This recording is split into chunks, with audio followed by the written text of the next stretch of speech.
Hi, it's Jesse Zeman, Executive Director of BC Wildlife Federation for this week's member update. Quick updates: Region 7B, moose and caribou changes. Moose has gone to LEH, caribou has been closed. We've been poring over data for the last couple of weeks and engaging legal counsel. We will be, looks like, hitting the road to talk to people all over the province about the state of fish and wildlife management and the lack of science-based wildlife management decisions.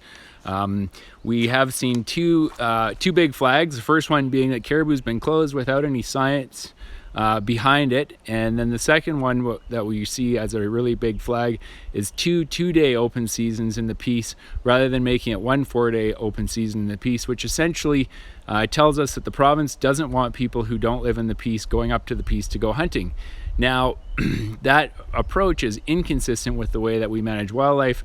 When we talk about people who live in British Columbia, the view is that people who live here get to recreate here and get to explore the province, and that we don't play favorites based on where you live or where you were born.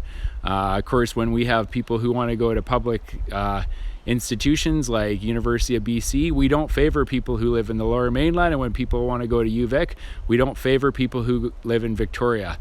So a couple of really big flags on our end with that decision. Region 4, we've spent the last couple of weeks going through dozens of spreadsheets. We're finding some major issues. The impact of moving to LEH from general open season looks like it's going to wipe out about 70% of sheep hunters, and the chances that the people who live there and who have been going sheep hunting in the East Kootenays for decades are going probably not to ever get sheep hunting again in that region. We will have a letter going out to the minister shortly.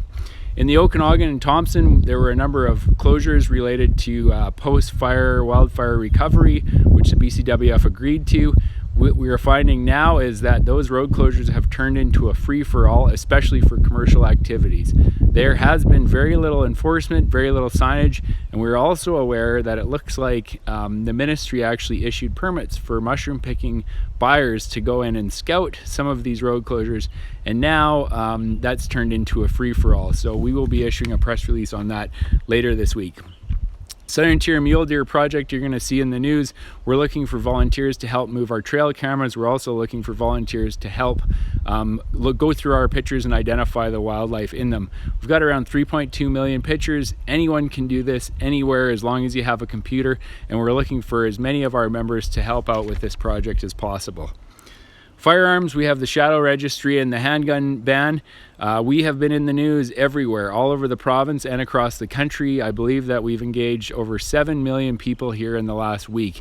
So we've been getting a lot of traction on that issue, and we will continue to focus in on it.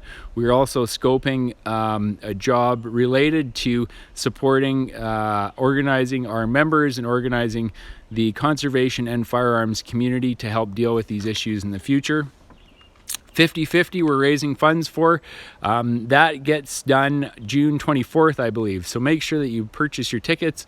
That is going to go into controlled burns, which we're meeting with a number of First Nations across the province. It's going to go into fish habitat restoration, wetlands work, a number of our programs such as Fishing Forever, the National Archery in Schools program, our Go Wild Camp, and Becoming an Outdoors Woman.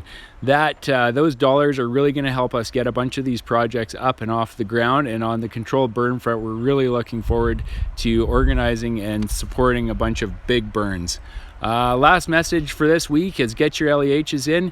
The closing date is going to be early this year. We left a shorter window because LEH was so late, and we wanted to get the results into everyone's hands. So please don't wait till the last minute. We see people that wait till the last minute every year. The system crashes and they inevitably don't end up getting their LEHs in. So as soon as you get a chance, apply, get your LEH draws in. I hope everybody's been out fishing, hunting, camping, and enjoying BC's backcountry, and we'll check in with you in 2 more weeks. Thanks.